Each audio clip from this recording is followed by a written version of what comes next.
Hi everyone, I'm Silvana. And I'm Juliana, and today we're doing something a little different for Vogue. Instead of showing you my favorite lipstick, we're gonna look inside the financial bag of the world's beauty powerhouse, L'Oreal.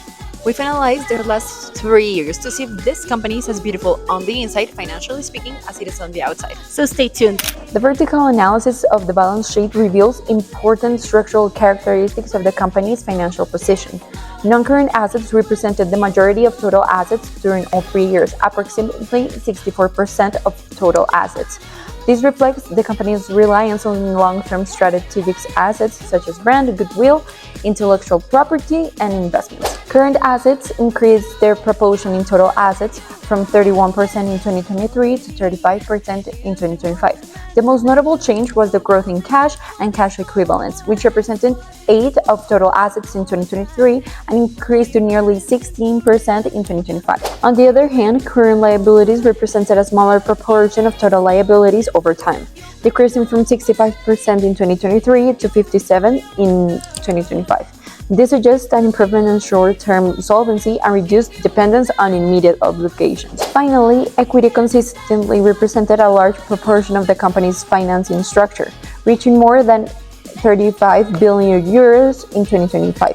Other reserves accounted for more than half of the total equity, showing strong retained earnings and accumulated value generation over time. In the statement of financial position, one of the most notable aspects is the strong growth in current assets, which increased by nearly 36% between 2023 and 2025. This increase was driven primarily by the rise in cash and cash equivalents, which rose from 4 billion to 9 billion euros. Regarding liabilities, current liabilities grew moderately, while non-current liabilities showed a more significant increase, particularly in long-term financial obligations, which rose by approximately 70%. This suggests that the company should increase additional financing to support investments and expansion. Finally, equity grew by more than 20% between 2023 and 2025, driven primarily by the increase in reserves and retained earnings. This demonstrates financial strengthening and greater value creation for shareholders. Overall, L'Oreal maintains a robust financial structure, high levels of liquidity, and a highly profitable operation, although we will need to continue monitoring the growth of its financial cost and debt to sustain its future profitability. Now, let's talk about the skeleton of the company, the financial structure. In fashion, structure is what gives a silhouette its power. In finance, it's just the same. In 2025, our liabilities represented at 43.38% of our total assets. This was composed by the 24.86% in current liabilities and 18.52% in non-current ones. Meanwhile, our equity represented a dominant 56.62%. This technical balance shows that L'Oreal leans towards short-term debt management rather than long-term one, which indicates a stable management style with less dependency on external long-term financing. But what's truly interesting is how this changed from previous years. Back in 2023, we were slightly more leveraged with a debt ratio of 43.92%. At that time, we were even more focused on short-term obligations, with current liabilities accounting for a 28.73% of our total assets. We saw a strategic tightening in 2024, where our debt level dropped to its lowest point in the 3-year period, at 41.12%, allowing the equity to peak at 58.70%. This was L'Oreal at its most solvent. However, as we move to 2025, you'll notice a deliberate shift. While total liabilities rose slightly back to 43.38%, the composition has changed. We increased our non-current liabilities from 15.18% in 2023 to 18.52% in 2025. This indicates that management is strategically rebalancing. By increasing long-term obligations while maintaining a massive equity base of 35 billion euros, L'Oreal is locking its capital structure to support the 19.2% growth in total assets we've seen since 2023. We aren't just getting bigger, we're becoming more structurally sound to face global interest rate volatility. The vertical analysis of the income statement shows that L'Oreal consistently maintains very strong profitability margins throughout the analyzed period. Gross profit represented between 73 and 74% of the net sales across all 3 years, demonstrating the company's ability to sustain premium pricing and efficient production costs. This is a key strength for the luxury company where brand value significantly contributes to profitability. Operating profit margins improved slightly over the period, increasing from 19% in 2023 to 20% in 2025. This improvement demonstrates enhanced operational efficiency and confirms the company's ability to generate increasing earnings from its core activities. Net profit margins declined from 15% in 2023 to 13% in 2025. Although the company remains highly profitable, this reduction reflects the impact of higher taxes and financial costs. Even so, a net margin close to 14% remains exceptionally strong compared to other industries. L'Oréal reports solid and stable financial performance for the period analyzed between 2023 and 2025. The income statement shows steady growth in net sales, rising from 41 million euros in 2023 to 44 million euros in 2025, of approximately a growth of 6%. This performance demonstrates that the company maintains a strong demand for its products and a consolidated competitive position in the global cosmetic market.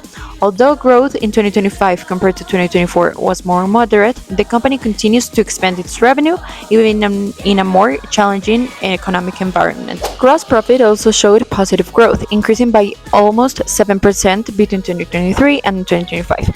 This means that the sales growth exceeded the increase in cost of goods sold, reflecting adequate operational efficiency and effective supply chain management. The company maintains high margins, a characteristic of companies with premium brands and strong market positioning, where there is greater capacity to maintain profitable prices without significantly affecting demand. As a result of this higher financial cost and increased tax expenses, net income declined slightly by 0.92% between 2023 and 2025. This indicates that although the core business continued to strengthen, certain external and financial factors partially reduced by the final profit for shareholders.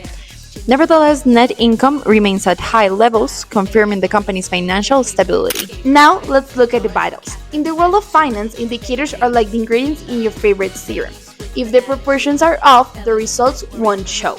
In terms of liquidity, L'Oréal is currently at its prime. In 2025, our current ratio reached 1.44, a significant step up from 110 in 2023. This means for every euro we owe, that in the short term we have 1.44 euros to cover it. But if you want to see the real glow, look at their cash ratio. It jumped from 0.28 in 2023 to a staggering 0.64 in 2025. We are holding more cash than ever, more than doubling our immediate safety net in just 2 years. But a beautiful bag also needs to be profitable. Our gross profit margin has been remarkably stable, sitting at 74.32% in 2025. This consistency is our superpower. It shows that despite the global inflation, our brand power allows us to keep our margins intact. However, we have seen some interesting shifts in our efficiency. Actually, our return on equity was 70.52% this past year. Now, this is a slightly decrease from the 21.29% we saw in 2023. This dip in the return of equity isn't necessarily a bad look. It's actually a result of our massive increase in the equity, which grew to 35 billion. Because we're choosing to fund ourselves with our own capital rather than the risky debt, the return is spread over a much larger and safer base. My recommendation here is to focus on the assets turnover, since our ROA also saw a slight compression from 11.9% to 9.9%. Management should look into optimizing our assets utilization. We already have the cash, we have the inventory. Now we just need to ensure that every euro of those 61.8 billion in assets is working as hard as our marketing team does. Now let's step outside the bag. Since a great manager doesn't just read the numbers, but we interpret them against a real-world situation. First, let's look at our capital structure. With global interest rates at decade highs, the cost of debt is a major concern for everyone. However, L'Oréal has a unique advantage because our structure is so heavily backed by equity with a 56.6%, our WACC remains incredibly stable. In this environment, my adjustment is to prioritize internal financing. By doing this, we keep our financial costs low and our financial silhouette lean, ensuring that our growth isn't eaten up by rising interest expenses. Next, the challenge of inflation. While prices for raw materials are rising worldwide, L'Oréal's 74.3% gross margin acts as a powerful shield. This is the definition of pricing power. We are seeing the lipstick effect in its full force, a concept we've analyzed where consumers continue to invest in small high-end luxuries even during an economic slowdown. To maintain this resilience, we must continue with our premium strategy. My recommendation here is to focus on the cost of goods sold optimization. By leveraging our massive scale to lock in long-term contracts now, we can protect our margins from the next inflationary spikes before it hits the production line. Finally, let's look at the bottom line. Our net income saw a slight dip of 0.92% between 2023 and 2025, primarily due to higher taxes and financial costs. In the world of finance, this is a call to action for efficiency. With total assets sitting at 61.8 billion, we have a massive closet to manage. While our net income remains strong at 6.1 billion, we need to improve our asset utilization.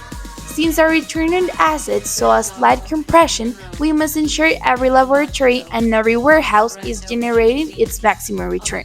By focusing on operational efficiency, we can offset external financial pressures and ensure that our net profit flows back to where it belongs, creating value for our shareholders. So after looking inside the bag, we have to ask the million-dollar question. Is L'Oréal a buy? Taking everything into account, the structure, the indicators, and the global climate, our decision is a definitive yes. We recommend making this investment. The favorable reasons are clear. First, the liquidity fortress. With a cash ratio that jumped to 0.64, L'Oréal isn't just solvent. They're ready to pivot, acquire, and grow even if the global economy slows down. Second, the resilient margins. Maintaining a 74% gross profit for over 3 years proves that the brand power acts as a natural hedge against inflation. They have the pricing power that most companies only dream of. And finally, the capital structure. With 56% of the company backed with equity and a strategic shift toward long-term financing in 2025, L'Oréal has reinforced its financial silhouette to remain perfectly steady, regardless of how interest rates variate. While we must monitor the slightest compression in the return of equity and the rise in tax expenses, the core business remains exceptionally robust. L'Oréal is a classic, and as we know in finance and in fashion, classics never go out of style. Thanks for watching our financial deep dive. Bye, Vogue!